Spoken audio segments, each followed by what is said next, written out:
Hello dear students, welcome to digital learning platform of Winsome International School. Class 12th की history हमारी चल रही थी, जिसमें पार्ट 3 तक हमने लास्ट वाले सेशन में कंप्लीट कर लिया था, जिसमें हमने देखा था कि जो हड़प्पा सिविलाइजेशन है उसका एक नगर था जो था मोहनजोदारो, और जितनी भी सिविलाइजेशन है सब में टूट फूट हो रखी, और एक डिस्टिंक्ट जो एक सोर्स बचा था वो बचा था मोहनजोदारो, जिसमें बहुत कम जो है वो उसका डिस्ट्रक्शन हुआ है, मतलब काफी हद तक उसको बचा लिया गया, या फिर जो बचे हुए सोर्स में हमें मिला। अब उसके अंदर क्या था, उसके अंदर हमने देखा जो ड्रेनेज सिस्टम था हड़प्पा सिविलाइजेशन का वो बहुत ज्यादा एडवांस था। सारा जो ड्रेनेज सिस्टम था वो सेंट्रलाइज था, यानी पर जो कॉर्नर था घर का वो 90 डिग्री के एंगल पे उसको रखता था। यानी पहले जो है ड्रेनेज सिस्टम बनाया गया और उस सिस्टम के आसपास फिर उनके लोगों के मकान जो है वो बनाए गए थे। तो वहां तक हमने देखा। बात करते हैं उसके आगे, the most ancient system yet discovered. सबसे ज्यादा जो एंशिएंट सिस्टम डिस्कवर्ड हुआ था वो वही था मोहनजोदारो का। अबाउट द ड्रेन्स, इसके बारे में बात कर रहा है, ये ड्रेन्स के बारे में बात करता है। और Mackay noted it is certainly the most complete ancient system as yet discovered. Every house was connected to the street drains. Every house was connected to the street drains. यानी हर एक जो घर था वो वहां से जो गली निकलती थी उस गली का जो ड्रेनेज सिस्टम था, जो नाली थी, उससे हर एक हाउस जो क्या था कनेक्टेड था। यानी वहां पे कीचड़ होने का कोई भी सवाल तो होगा ही नहीं, यानी ड्रेनेज सिस्टम अच्छा था। The main channels were made of bricks set in mortar and were covered with loose bricks that could be removed for cleaning. क्या बोल रहा है, ये कह रहा है कि जो घरों से नालियां निकलती थी ना, जो नालियां निकल रही थी उसको पूरी तरह पैक कर दिया गया था। यानी अगर मैं इनका 3D मैप बनाऊं है ना, तो ये क्या है, ये उसका इंटरनल पार्ट है, यानी जो गहराई में, और ये उसका अपर रोड के ऊपर जो पार्ट है वो पार्ट है। अब ये बोल रहा है कि जो पार्ट था वो पूरी तरह ईंटों से, पक्की ईंटों से पूरी तरह पैक किया गया था।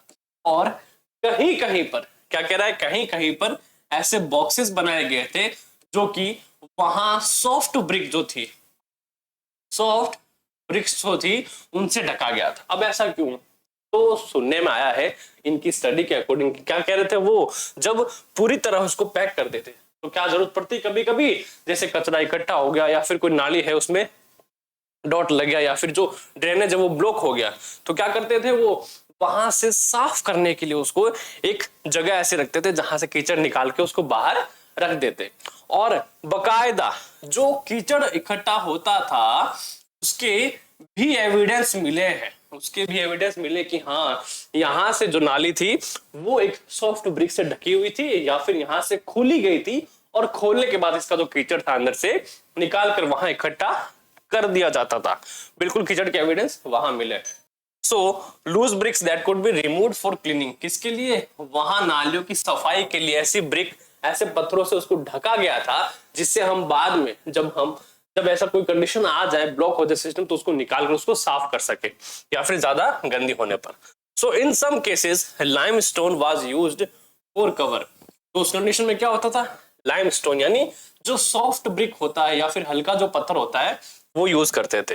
House drain first emptied into a sump of cesspit into which solid matter settled while waste water flowed out into the street drains. अब देखो फिर से क्या था, अब फिर से क्या बोल रहा है, ये बोल रहा है कि चलो ये सिस्टम तो था सफाई वाला, बट इसके साथ एक और सिस्टम था। क्या था कि जैसे ये नाली जा रही है और ये बाहर निकल गया, तो जैसे ही यहां सिटी, ये पूरा एरिया है हाउस एरिया, क्या है ये पूरा हाउस एरिया है, यहाँ पे घर बने हुए हैं, यहाँ से नाली निकली है पूरे नगर की, है ना, सिटी साइड की, और यहाँ एक पूरा कुआं बना हुआ था, कुआं कह दो, वेल कह दो या फिर बड़ा गड्ढा कह दो, वो बना हुआ था। अब इसमें होता क्या था कि यहाँ पे जितना भी सॉलिड मैटर आता था, जितना भी सॉलिड मैटर आता था या फिर कोई मिट्टी आती थी या फिर किसी तरह का हैवी मैटर आता था, मलबा जिसको हम कहते हैं, वो क्या होता, वो मलबा इकट्ठा हो जाता, क्या हो जाता, इधर इकट्ठा हो जाता था, और इकट्ठा होने के बाद जो हैवी मटेरियल वो इधर इकट्ठा हो गया, है ना।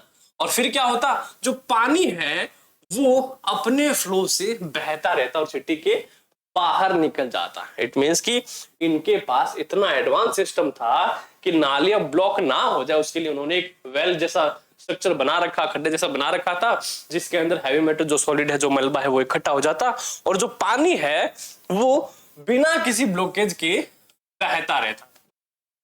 और आज हम देखते हैं अपने सीवरेज के अंदर भी यही सिस्टम होता है ना। अब तो सीवरेज सिस्टम पूरा लग गया है, बट पहले लोग कुएं बनाते थे तो उसमें वही होता था कि जो हैवी मैटर था वो नीचे जम जाता था उसके, और जो पानी होता वो ऊपर होता।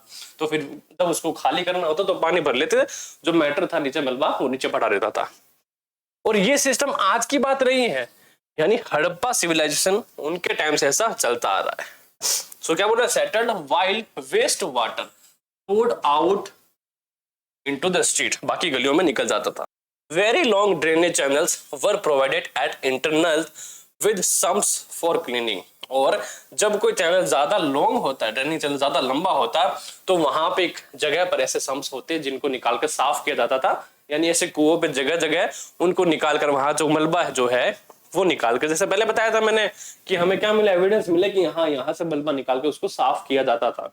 तो वैसे करके उसमें भी एविडेंस उसके मिले हैं। It is a wonder of archaeology that little heaps of material, mostly sand, have frequently been found lying alongside draining channel, which shows that the debris was not always carted away when the drain was cleared।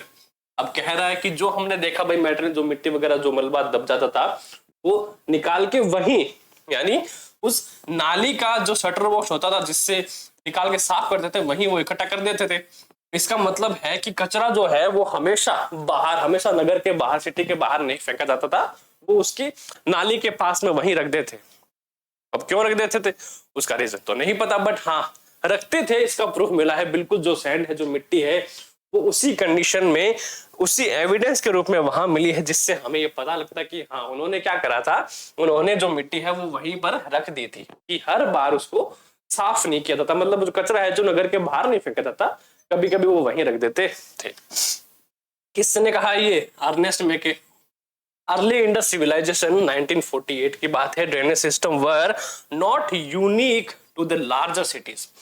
कह रहा है कि सिर्फ larger cities के अंदर नहीं था, और ये हकीकत बात है कि जो मैप डिजाइनिंग किया गया था, जो एडवांस इंजीनियरिंग थी, वो सिर्फ बड़े सिटीज में नहीं थी। इवन जितना भी छोटा नगर हो, छोटा सिटी हो, बड़ा सिटी हो, सब में भी एक ही रूल जो है वो फॉलो किया गया था। क्या कि पहले ड्रेनेज सिस्टम डिजाइन करेंगे अकॉर्डिंग टू मैप, उसके बाद वहां पर क्या करेंगे, हम घर बनाएंगे। But they are found in smaller settlement as well at Lothal for example, while houses were built of mud bricks, drains were made of burned bricks।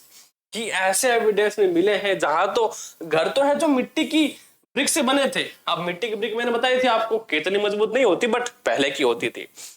पहले की मिट्टी की ब्रिक से घर बने हुए थे, जबकि जो जो ईंटें थी, जो ब्रिक्स थी, उनको पका करके, मतलब मड ब्रिक से वो मल्टीप्लाई बाय 10 ज्यादा सॉलिड होती थी। अब उनसे बनाई गई थी नालियां। यानी घर टूट जाए तो चलेगा, घर अगर टूट जाए तो चलेगा, बट नालियां नहीं टूटनी चाहिए। शायद इसीलिए हमें जो घरों के एविडेंस है, हाउसेस के एविडेंस है, वो कम मिले, बट उनका जो एक बेसिक फॉर्मेशन है, उनका जो बेसिक फाउंडेशन है, वो हमें सिर्फ मिलता है जो कि सॉलिड ब्रिक्स या फिर बर्न ब्रिक से बनाया गया था। और जितने भी मड ब्रिक से बनाए गए थे वो सारे तहस नहस हो गए। ये है टेक्नोलॉजी कि घर चाहे कैसा ही बनाओ, बट जो हमारा ड्रेनेज सिस्टम है वो पकी हुई ईंटों से ही हमें बनाना है। और उसका जो रिजल्ट है वो आज हमारे सामने, कि ये सब कुछ बचा हुआ है, हमें पता लग गया इस चीज। Domestic architecture, the lower town eight Mohenjodaro provide examples of residential buildings. इसका बता रहा है लोअर टाउन का। मैंने बताया था आपको कि जो मैप है, जो डिफाइन किया गया दोनों को, लोअर टाउन और सिटाडेल में। सिटाडेल में कौन रहता होगा, रूलर जो रहते होंगे, या फिर जो मार्केटर्स है, या फिर जो बड़ा बिजनेस करते थे, रिच पॉपुलेशन थी, या फिर जो अमीर लोग थे, या फिर जमींदार लोग थे, उस टाइप के रहते होंगे। और जो लोअर टाउन था वहां कॉमन पीपल रहता होगा। Many were centred on a courtyard. अब घरों की बात कर रहा हूं मैं। Mohenjodaro provide example of residential building, और मोहनजोदारो का जो हम देखते हैं वहां का मैप स्ट्रक्चर देखते हैं वो रेजिडेंशियल बिल्डिंग का, वो भी एकदम शानदार तरीके से था। क्या कह रहा है, many were centred on a courtyard, यानी जितने भी घर बनाए गए थे उनमें पहले कोर्टयार्ड बनाया गया था, जिसको हम आंगन कहते हैं। क्या कहना है, आंगन कहते हैं, सबके घर में होता है। बता रहा है कि पहले आंगन बनाया गया था और फिर आंगन बनाने के बाद उसके जो चारों तरफ है वो कमरे जो हैं वो बनाए गए थे। क्या बनाए गए थे, कमरे बनाए गए थे। अब हमारे घरों में क्या होता है, हमारे घर का सिस्टम देखो कैसा होता है, बताता हूं मैं आपको। ये हमारा कोर्टयार्ड है,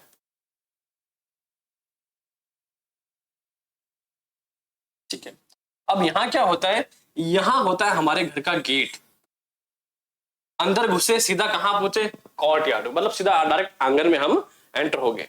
बट इनका ना बहुत सॉलिड मैनेजमेंट था। क्या था कि कोर्टयार्ड तो बना है, कोर्टयार्ड तो बना है, बट जो एंट्रेंस है ना, उस एंट्रेंस से आप डायरेक्ट कोर्टयार्ड को बाहर से नहीं देख सकते। यानी जैसे मान लो कि अगर दुश्मन घर के बाहर खड़ा है ना, तो वो नहीं देख सकता कि कोर्टयार्ड में कौन क्या बैठा है, कौन क्या कर रहा है। जबकि हमारे घर में क्या होता है, अगर कोई गुजर रहा होता सामने से तो उसको पता लग जाता भाई आंगन में कौन बैठा है, दिख जाता है एक बार के लिए। बट इस घर में जो डिजाइन था वो ऐसा था कि अगर कोई लोग अंदर घुस भी जाए ना, तो डायरेक्टली पहले वो कोर्टयार्ड में एंटर नहीं करेगा। ऐसा एडवांस डिजाइन था। अब वो बताऊंगा कि मैप किस तरह से था, वो सब बताऊंगा मैं आपको। Many was centred on a courtyard with rooms on all side, चारों तरफ रूम थे। The courtyard was probably the centre of activities such as cooking and weaving. अब ये कहना है कि जो कोर्टयार्ड है, आंगन, हम जनरली क्या करते हैं, सारा काम जो है अपना आंगन में करते हैं, और कभी मौसम अच्छा तो खाना गैस रखा उधर बाहर और सबके लिए खाना बना लिया। बट यहाँ क्या होता था, यहाँ यही कि जनरली जितना भी काम होता था खाने का, पीने का, या फिर जो सूत काटते थे हम, वो वीविंग वाला काम, वो भी लोग आंगन में ही करते थे। एविडेंस मिले उसके। Particularly during hot and dry weather, ज्यादातर गर्मियों में, और हमारा भी यही होता है, गर्मी आई आंगन में शिफ्ट हो जाओ क्योंकि कमरे में गर्मी लगती है। What is also interesting is an apparent sorry what is also interesting and apparent concern for privacy। जो अपरेंट था, जो कोर्टयार्ड था, वो प्राइवेसी के तौर तरीकों से बहुत ज्यादा सिक्योर था। कोर्टयार्ड की बात करूं। दूसरी बात कि इनके जो घर होते हैं, इनके जो घर थे, वहां जो ऐसी दीवार जो स्ट्रीट को लगती है, जो गली को लगती है, उसमें कोई भी खिड़की नहीं होती थी। सुन रहे हो मेरी बात, कि जो गलियों के जो दीवारें लगती थी, जो मेन दीवार है बाहर की बाउंड्री हमारे घर की, उसमें कोई भी विंडो नहीं होता था। तो ये था इनके प्राइवेसी पैटर्न, कि विंडो बाहर नहीं होगी, घर के अंदर वाले कमरे में भले ही हो अंदर के लिए, बट बाहर कोई भी विंडो जो है वो नहीं होंगी। ये इनका सिस्टम था। There are no window in the wall along the ground level, यानी कि जो स्ट्रीट से लगती थी जितनी भी दीवारें, उनमें कोई भी विंडो नहीं था। Beside the main entrance does not give a direct view of the interior और द कोर्टयार्ड। कहा था ना मैंने कि जो मेन एंट्रेंस है उससे कभी भी डायरेक्ट जो है वो आंगन में या फिर घर के अंदर नहीं जा सकते। मतलब अगर घर से कोई अंदर घुस भी गया है ना, तो कुछ सेकंड के लिए उसको पता ही नहीं चलेगा कि मैं कहां चला गया, घर में घुसा हूं, घर में कोई है कि नहीं है, ये कौन सी दीवार आ गई। जबकि हमारे घर में क्या होता है, सामने से अगर कोई निकल भी रहा है ना, तो उसको पता लग जाता है कि हाँ घर में कोई बैठा है, कोई आया हुआ है, या फिर कोई लोग काम कर रहे हैं। बट इनके घरों में नहीं पता लगता। तो डिजाइन कैसा वो देखते हैं। Every house had it's oven bathroom, सबके हैं, वहां भी थे। पेव्ड विद ब्रिक्स, ईंटों से बनाए के, with drain connected through the wall to the street. और वहां जो ड्रेनेज सिस्टम था, मैंने कहा कि जो मेन वॉल होती थी जो स्ट्रीट को लगती थी, उसके पास में एक बाथरूम बना हुआ था, और बाथरूम के अंदर से एक निकलती थी सीवरेज, ड्रेनेज सिस्टम निकलता था जो स्ट्रीट को लगता, और स्ट्रीट के अंदर वो पूरा सिटी ड्रेनेज सिस्टम था, उसमें मिल जाता था। Some houses have remains of staircase to reach a second story or the roof। कुछ घरों में क्या मिले, कुछ घरों में सीढ़ियां मिली है, जिससे ये अंदाजा लगाया गया कि उनके पास सेकंड फ्लोर तक की टेक्नोलॉजी भी थी। यानी अब वो क्या कर रहे हैं, अब वो बहुमंजिला इमारत जो है वो बना रहे हैं। यानी ये रहा फर्स्ट फ्लोर और यहाँ सीढ़ी चढ़ के हम कहाँ पहुंच गए, सेकंड फ्लोर। यानी ये बहुत ज्यादा क्या बोलते हैं, कह सकते हो अमीर भी थे शायद, क्योंकि उसके लिए टेक्नोलॉजी चाहिए, पैसा चाहिए और बनाने के लिए मजदूर भी चाहिए।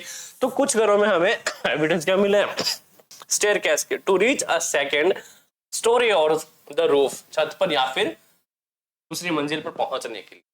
मैनी हाउसेस हैड वेल्स, बहुत सारे घरों में क्या मिले, कुएं मिले। Often in a room that could be reached from the outside and perhaps used by passes. Scholars have estimated that the total number of wells in Mohenjo-daro was about 700. क्या कहा मैंने कि कुछ घरों में हमें कुएं मिले, और जो कुएं मिले हैं ना उनके नंबर कितने हैं, 700 है। मतलब कुछ तो नहीं है, बहुत ज्यादा है। तो इसी वजह से इसको कहा गया कि कुछ घरों में इटली जो मोस्टली घर थे ज्यादा उनमें सब में जो खुद का कुआं है वो मिला है। कुआं इन द सेंस कि जहां पे वो पानी स्टोर करके रखते थे और जब पानी नहीं आता या फिर जो भी दिक्कत होती है उसमें से पानी अपन वो यूज करते थे।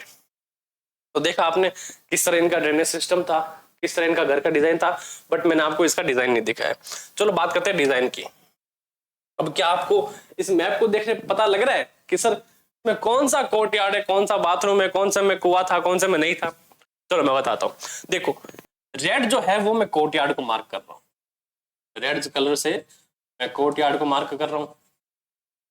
ये होता था उनका कोर्टयार्ड, ये पूरा कोर्टयार्ड है।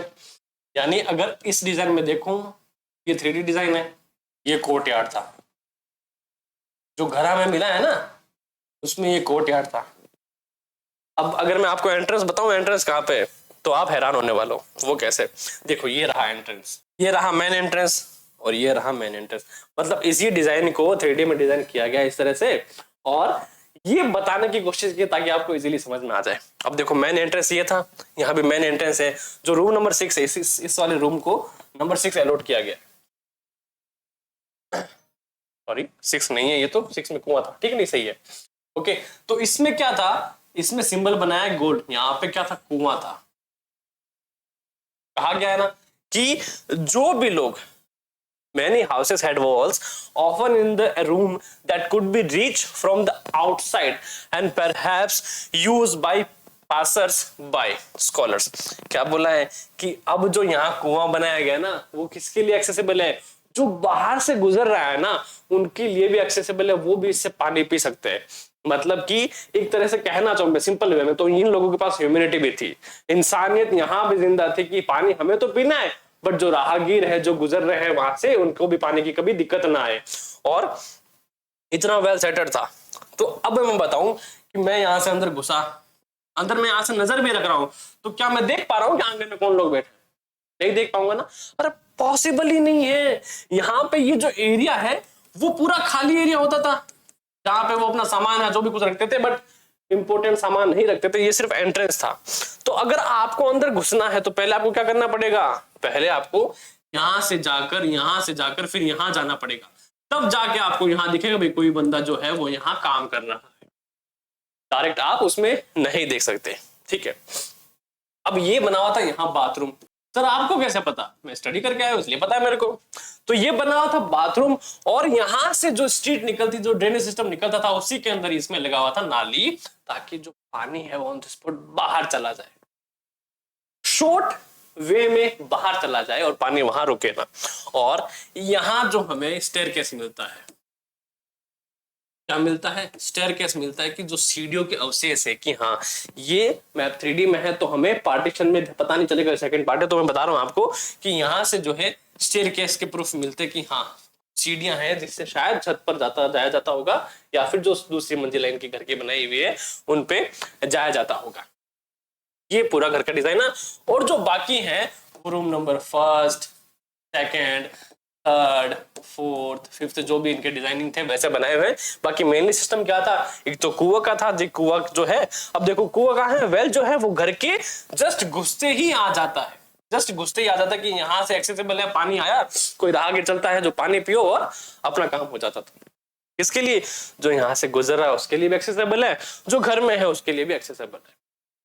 पूरा मैप ब्रीफ कर दिया मैंने आपको।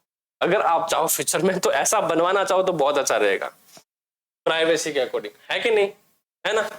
घर में घुसे, वेल आया, पानी पिया, डायरेक्टली कोई नजर नहीं रख सकता। बाथरूम यहाँ लास्ट में बना हुआ है, एक्सेसिबल नहीं, इजी, गरवा सिर्फ गरवा वालों के लिए है, और जो ड्रेनेज सिस्टम था वो यहाँ पे, ठीक है।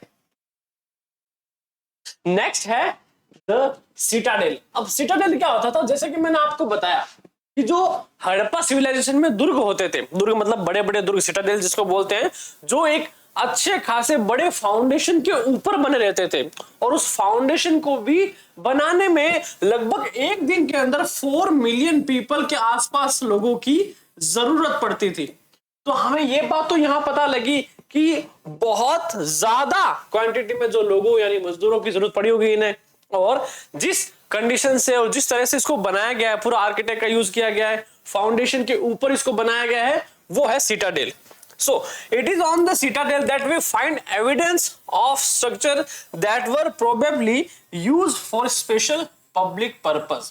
अब हमें सिटाडेल के अंदर ये जो एविडेंस मिले। अब सिटाडेल देखो, इसका पर्पस क्या होता था, पर्पस एंशिएंट टाइम की हम बात करें, एंशिएंट हिस्ट्री की बात करें, तो इसका पर्पस ये होता था कि कभी उस नगर पर अटैक हो जाए, कभी उस नगर पर अटैक हो जाए तो लोगों की सेफ्टी के लिए एक ऐसी जगह होती थी जो एक फाउंडेशन के ऊपर या फिर ऊपर हो, है ना। एक नॉर्मल जो नगर होता था, सिटी होती थी, उससे थोड़ा ऊपर के बेस पर बना होता था, जिस समय लोगों को बचाया जा सके जब अटैक हो रहा हो उस नगर या फिर सिटी पर। तो पर्पस क्या था, लोगों की रक्षा करना।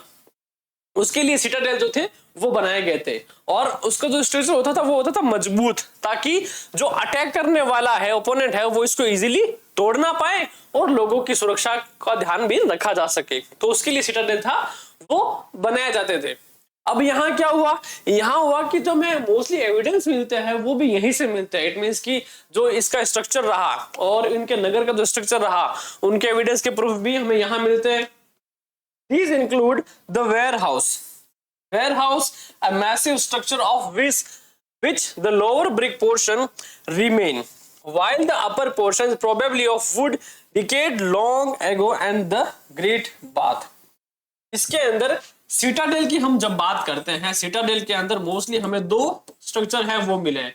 पहला मिला है वेयर हाउस। अब वेयर हाउस हम किस लिए यूज करते होंगे प्रेजेंट टाइम में, कि कोई चीजों को रखने के लिए, या फिर कोई बड़ी क्वांटिटी में कुछ साधु सामान है हमारा, उसको रखने के लिए या फिर उनको बचाने के लिए किस चीज से, तो हम रखते हैं। अब बिल्कुल यहाँ ये तो 3D मैप है उसका, ये बिल्कुल 3D एक स्ट्रक्चर बनाया गया है, उसका मैप है कि कैसा दिखता था या फिर दिखता होगा, क्योंकि हमें इस कंडीशन में नहीं मिला है, वो इस कंडीशन में मिला है पूरा का पूरा वेयर हाउस। इसका जो फाउंडेशन है सिर्फ वही बचा है, या फिर आप बेस मान लो, इसका सिर्फ बेस बचा हुआ है, वेयर हाउस की मैं बात कर रहा हूं।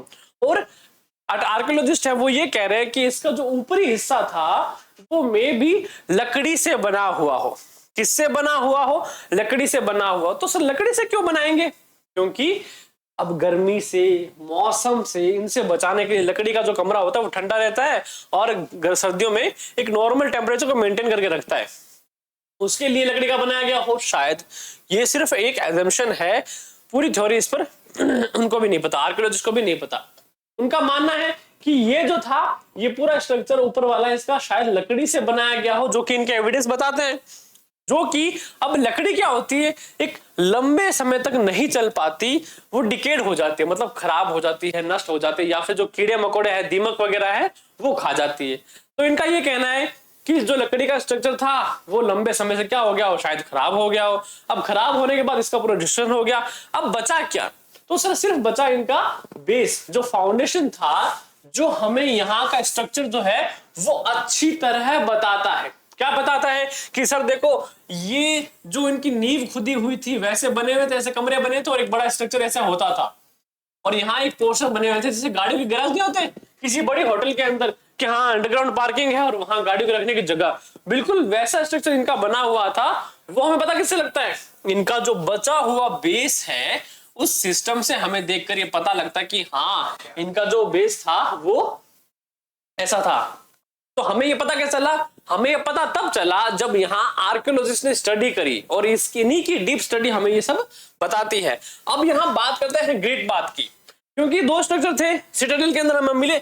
अब ये ग्रेट बात, अब एक बार इमेजिन करके देखो कि इतना बड़ा स्नानागार जहां पर लोग शायद किसी फंक्शन में या क्यों फॉर्मल रेफरेंस पे या फिर कुछ भी यहाँ होता था, जिनको बोलते हैं हम पवित्र स्नान जिसको बोलते हैं, है ना, रिचुअल्स जो होते थे उनकी मान्यता वगैरह थी, तो ये साथ में नहाने जाते थे सब लोग, जो भी नगर के हैं XYZ, है ना, उनका रहता होगा कुछ रिचुअल।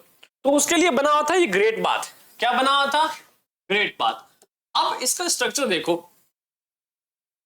एक तरफ यहां सीढ़ियां बनी हुई है और एक तरफ यहां सीढ़ियां बनी हुई है, और यहां पानी स्टोर के लिए अलग अलग लेयर बनी हुई है ताकि पानी को लॉन्ग टाइम तक यहां पर बचाया जा सके। क्योंकि देखो अगर ऐसे चितना होगा ना पूरा फैला हुआ, तो क्या होगा, सूरज की गर्मी की वजह से पानी वेपरेट होके उड़ जाएगा। बस स्ट्रक्चर कैसा था, हर एक में लेयर बनी है ताकि वहां लोग आ जा सके और इजीली उस पानी को एक्सेस कर सके नहाने के लिए, या फिर जो भी वो यूज करते थे। इसको ग्रेट बाथ नाम दिया गया है। और इसका स्ट्रक्चर बिल्कुल ऐसा बना हुआ था कि ये जो हम स्ट्रक्चर यूज करते हैं वो आज के टाइम में जो बड़े बड़े होटल्स वगैरह हैं, बड़े बड़े जो स्ट्रक्चर बनाते हैं या फिर जो मैप बनाते हैं, उसके अंदर ऐसा यूज होता है। पर ये कब की बात है? ये हजारों सालों पहले की बात है कि सर दो तरफ तो रास्ता था और एक तरफ नहाने और बैठने के लिए, और पास में जो है साइड में जो आप रूम देख रहे हो ये चेंजिंग रूम बने हुए हैं। क्या बने हुए हैं? Changing room. भाई जिसको चेंज करना है वो अपने साइड में जाके आराम से चेंज वगैरह कर लेगा। कितना वेल स्ट्रक्चर ये बना हुआ है। So the great bath was a large rectangular tank in the courtyard surrounded by a corridor on all four sides. किससे सराउंडेड है? पूरे कॉरिडोर से सराउंडेड है। There were two flights of steps on the north and south leading into the tank, which was made watertight by setting bricks on edge and using a mortar of gypsum. There were rooms on three sides, in one of which was a large well. Water from a tank flowed into a huge drain. Across a lane to the north lay a smaller building with 8 bathrooms. अब देखो मजे की बात यहाँ क्या है, ये जो स्ट्रक्चर बना हुआ है ये पक्की ईंटों का है, ईंटों का बना हुआ है, जो क्या करता है, पानी को होल्ड करके रखता है, फैले नहीं देता। दूसरा, इसके अंदर यहाँ बाहर की तरफ एक कुआं बना हुआ है। क्या बना हुआ है? बाहर की तरफ एक कुआं बना हुआ है जो क्या करता है, जो यहाँ अगर गंदा पानी है तो उसको बाहर निकाल देगा और नया रिफ्रेश पानी के लिए टैंक लगाया हुआ अलग से, ताकि गंदे पानी में नहाना ना पड़े, बीमारियां ना लगे और सेफ भी रहे। कितना अच्छा सिस्टम है। ड्रेनेज सिस्टम इस टैंक के अंदर भी प्रॉपरली है। घरों तक तो हमने देखा था कि हाँ घरों का स्ट्रक्चर तो बनाया गया था, बट यहाँ स्विमिंग पूल की बात करें, अगर हम इनके ग्रेट बाथ की बात करें, तो वहां भी बेस्ट जो है वो एक स्ट्रक्चर बनाया गया है ड्रेनेज सिस्टम के लिए, ताकि गंदा पानी को बाहर निकाल दो और जो साफ सुथरा पानी है उसको टैंक में से यहाँ वापस भर दो। साथ में इसके साइड में बाथरूम्स बने हुए एक्सेस के लिए। इनका कॉरिडोर पुनः अच्छे तरीके से बनाया गया है कि चेंज कर सके, लोग वहां बैठ सके, और पानी को होल्ड करने के लिए पक्की ईंटों से पूरा बनाया गया है। तो ये था पूरा आज का पार्ट। जो आज का पार्ट हम करते हैं यही फिनिश, नेक्स्ट पार्ट में करेंगे इससे आगे। तो तब तक बने रहिए ऑन विंजम international school. Keep learning, keep growing. Thank you so much for watching.